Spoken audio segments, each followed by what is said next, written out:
Sunil Shukla sir, Mayawati का ये जो ऐलान है कैसे देखा जाए इसको? ये कोई सियासी खेल है या फिर मायावती के लिहाज से अगर देखें, बसपा के लिहाज से देखें तो एक बड़ा आत्मघाती कदम?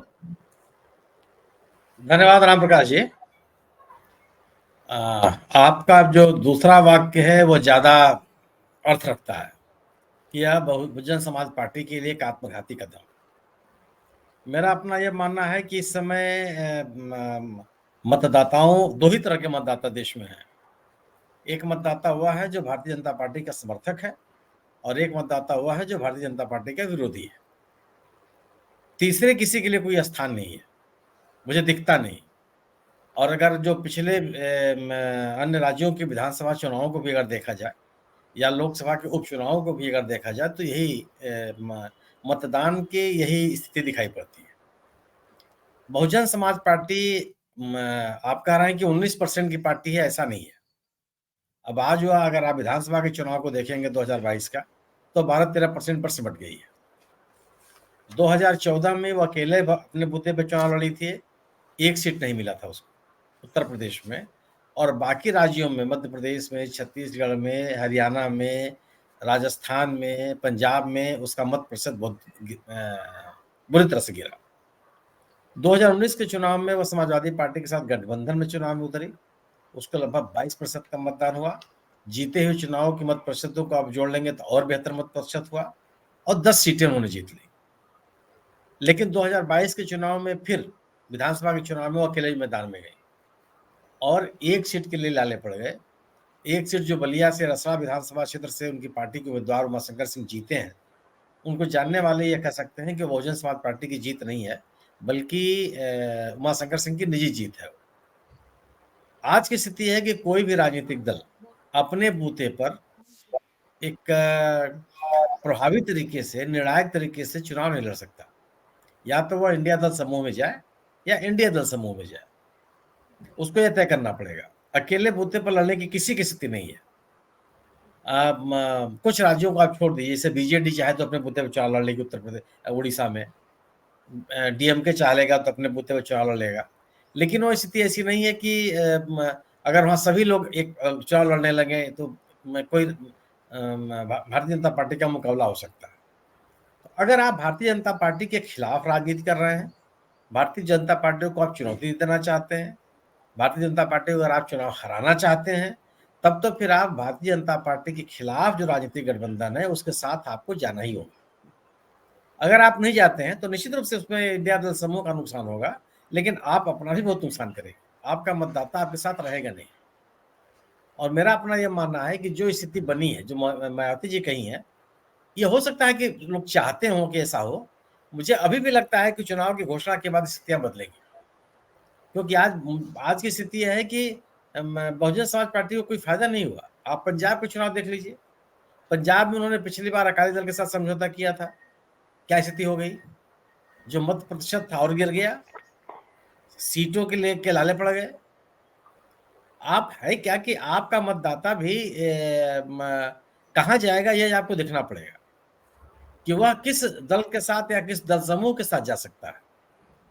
क्या बहुजन समाज पार्टी ने अपने मतदाताओं को इस आधार पर तैयार किया है कि वह सामाजिक सशक्तिकरण की राजनीति से परे ध्रुवीकरण की राजनीति करने वालों के साथ खड़ा हो जाएगा?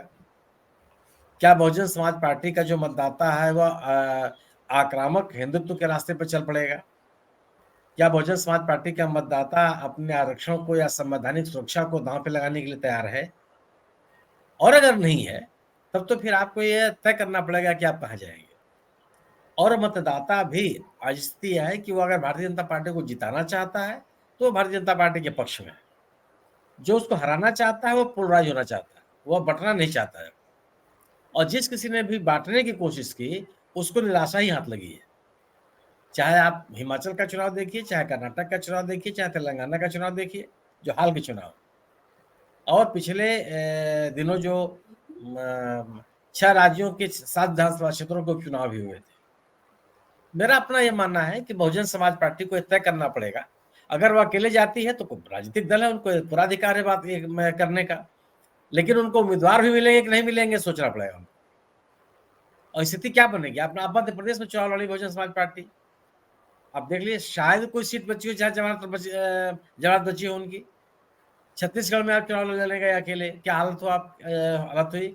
और वह पार्टी जो मध्य प्रदेश में, छत्तीसगढ़ में एक प्रभावी पार्टी रही, मतदाता उनके साथ अच्छी खासी संख्या में रहे, लेकिन वो खिसक गए। ये 2019 का चुनाव नहीं है, ये 2014 का चुनाव नहीं है, ये 2024 का जी चुनाव बहुत बदले हुए माहौल में हो रहा है, और भारतीय जनता पार्टी को लोग चुनौती देते हुए दिख रहे हैं। तो अब मायावती जो निर्णय ले, हालांकि मैं व्यक्तिगत तौर पे मानूं, मैं गलत भी हो सकता हूं, मेरा भी मानना यह है कि चुनाव की घोषणा के बाद मायावती जी के रुख में बदलाव आ सकता है। जी जी। जी। सुनील सर, अभी राजाराम सर आएंगे तो उनसे भी सवाल लिया जाएगा। एक चीज में, एक दर्शक है, उन्होंने एक बड़ा अलग एंगल पकड़ा। उन्होंने कहा है कि मायावती पहले 2022 के नुकसान की भरपाई वोट परसेंटेज के पुराने लेवल पर ला करके करेंगे, और फिर 2027 में वो लड़ाई में आना चाहती हैं, इसलिए वो अकेले लड़ना चाहती हैं। ये एक अलग एंगल पर हमारे दर्शक हैं, गोपाल सिंह साहब, उन्होंने बोला हुआ है। तो एक मैं इस पर आपकी टिप्पणी चाहूंगा। और दूसरा, ये जो मायावती का फैसला आया है, मायावती ने जो ऐलान अभी किया है, उसमें उन्होंने बीजेपी या एनडीए का जिक्र नहीं किया है, ये कितना अहम है? नहीं, देखिए, 2027 का चुनाव समाजवादी पार्टी और बहुजन समाज पार्टी दोनों के लिए महत्वपूर्ण है। समाजवादी पार्टी का जो शुरुआती संकोच रहा है बहुजन समाज पार्टी के साथ, वो इसीलिए था कि 2027 के विधानसभा चुनाव में उनको एक दूसरे के खिलाफ खड़ा होना है, तो तथ्य है। लेकिन 2027 और 2024 में 3 साल का अंतर है।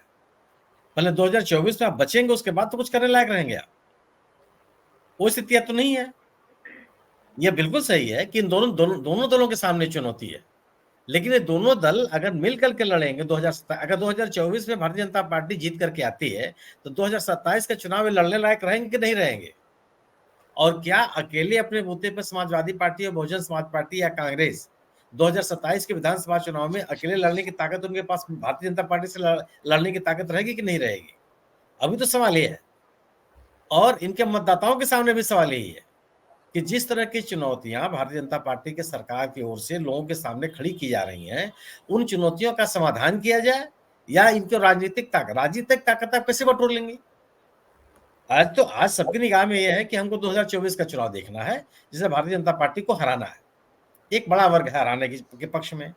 तो अगर हराने वालों के साथ आप नहीं खड़े होंगे, तो आपका मतदाता आपके साथ कैसे खड़ा हो जाएगा? और मायावती जी अपने स्टैंड को बदलती रही हैं। आप उनके शुरुआती भाग उसको देखिए आप, उन्होंने शुरू में क्या कहा था, जो बात उन्होंने आज कही है कि हम किसी के साथ नहीं जाएंगे। फिर उन्होंने क्या कहा कि जब 6 राज्य में के विधानसभा चुनाव हो रहे थे, तो उन्होंने कहा था कि हम विधानसभा चुनाव के परिणाम आने के बाद निर्णय लेंगे।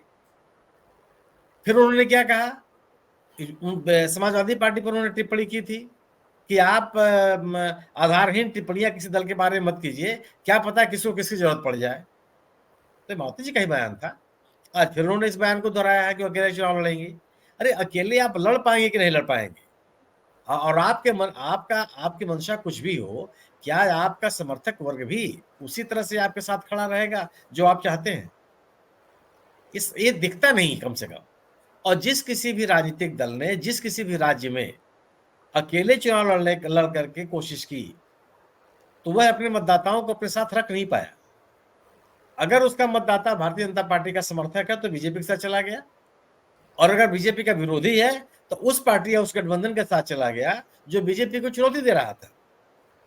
आप यहां तक कि अगर वो किसी राज्य विशेष में क्षेत्रीय दल अगर बीजेपी से असहमत था, तो वह बीजेपी को विकल्प नहीं माना, उसने कांग्रेस को विकल्प मान लिया। तेलंगाना का परिणाम आप देख लीजिए सामने, कि जो बीआरएस का मतदाता था वो बीजेपी के साथ नहीं गया, क्योंकि बीआरएस के ऊपर आरोप लगने लगे थे कि वो बीजेपी की मदद करती हुई दिख रही है।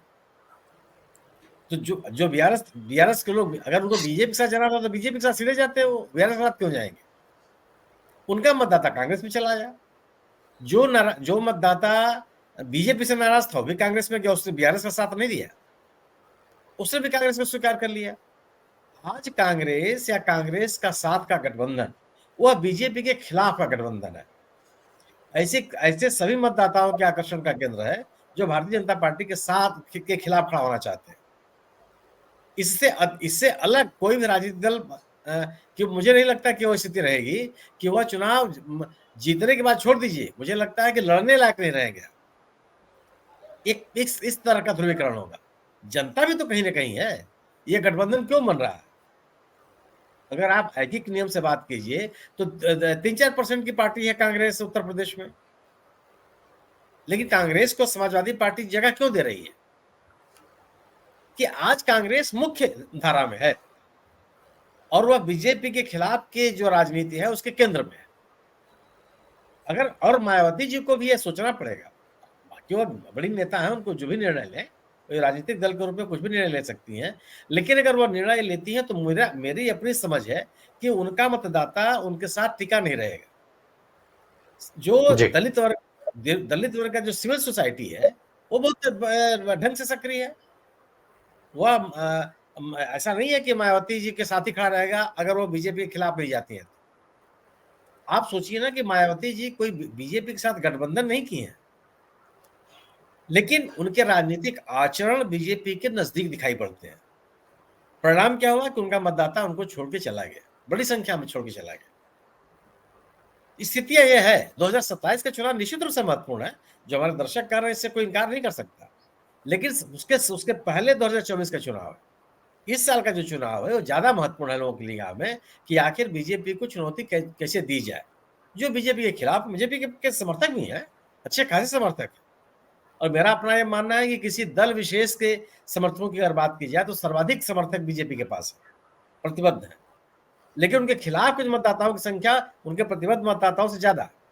हाँ, केवल उनके जी। विभाजन के खराब को रोकने की बात है, उसी के लिए इंडिया दल समूह प्रयास कर रहा है। कितनी बातें कही गई कि इंडिया दल समूह बिखरा हो रहा है, उत्तर प्रदेश में सब बन जाएंगे, हो जाएगा, वो हो जाएगा, आखिर हुआ कि नहीं हुआ? लोग नजदीक आ रहे हैं कि नहीं आ रहे हैं? तो एनडीए के सामने चुनौती है।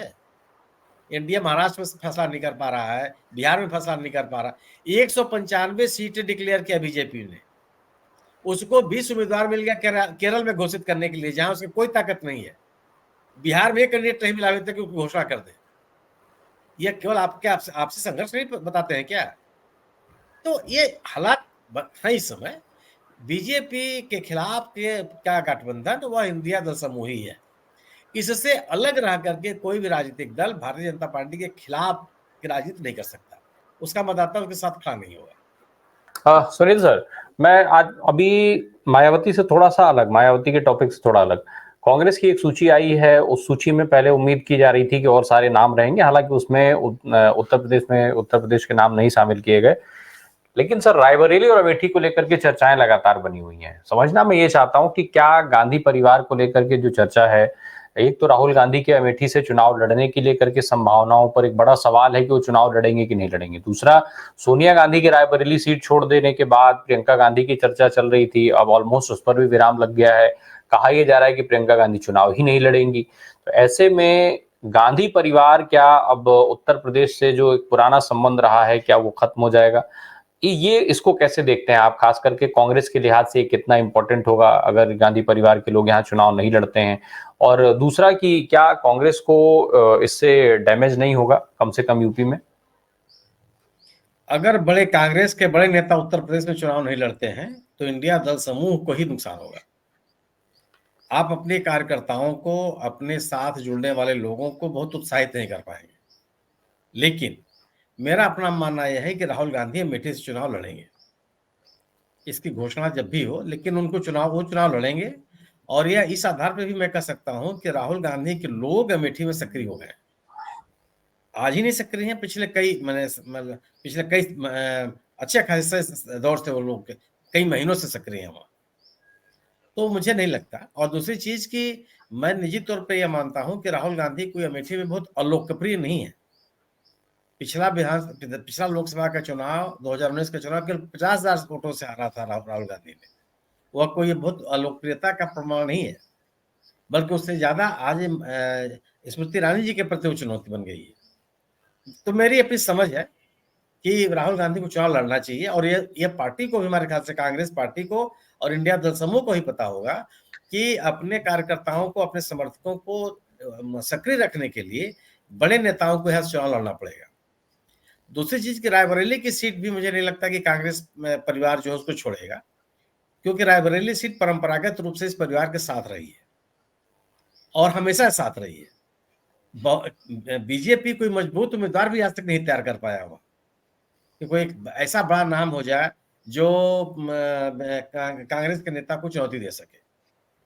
तीसरी बात मेरा अपना मानना है कि अपने अस्वस्थ होने के बाद के दिनों में को अगर आप छोड़ दें तो राहुल गांधी सोनिया गांधी का संपर्क रायबरेली से लगातार बना रहा और एक बहुत अच्छा खासा संवाद है। मेरा अपना मानना है कि प्रियंका गांधी अगर वहां से उम्मीदवार होती हैं तो उनको अपनी उम्मीदवारी बताने में, जताने में, दावेदारी में, पहचान बनाने में कोई दिक्कत नहीं आएगी, क्योंकि प्रैक्टिकली व्यवहारिक तौर पर सोनिया गांधी का चुनाव प्रियंका गांधी ही लड़ती रही। कोई ऐसा गांव, इलाका, क्षेत्र ऐसा नहीं है जहां प्रियंका गांधी को जानने वाले लोग नहीं है या उनसे उनका संवाद नहीं है। मेरा अपना मानना है कि कांग्रेस उत्तर प्रदेश से अपने आप को अलग नहीं करेगी और दोनों सीटों पर कांग्रेस के बड़े नेता और मतलब राहुल गांधी को तो मुझे लगता है कि अमेठी से चुनाव लड़ना ही लड़ना है। या कांग्रेस जी। की भी अपनी घोषणा नहीं हुई, अलग की बात है। उन्होंने साउथ से अपना घोषणा शुरू किया है और ये भी इस अगर ये 39 सीटों पर अगर आप देखिए तो कांग्रेस ने अपने बड़े नेताओं को मैदान में उतारा है। मतलब केसी वेणुगोपाल जो कभी चुनाव नहीं लड़े हैं उनको भी उतारा है कि आपको चुनाव लड़ना है। ऐसे किसी नेता को नहीं छोड़ा जो प्रभावशाली हो और वो उसमें चुनाव लड़ने का दमखम है। अब आप छत्तीसगढ़ में देखिए, मतलब भूपेश बघेल को उतारा राजनांदगांव से कि ठीक है आप लड़िए, और कोई ऐसी नहीं है कि राजनांदगांव सीट बीजेपी का कब्जा है। अरे 1 लाख वोट से तो जीते हैं संतोष पांडे वहां, तो ऐसी भी नहीं है स्थिति है कि एक तरफा कोई चुनाव होगा। तो एक बड़े उम्मीदवार के रूप में अपने नेताओं को उतारने में भी पार्टी पीछे नहीं है। तो 39 सीटों के 39 नामों के आधार पर भी आप कह सकते हैं कि बड़े नेता चुनाव लड़ेंगे और मैदान खाली नहीं छोड़ेंगे।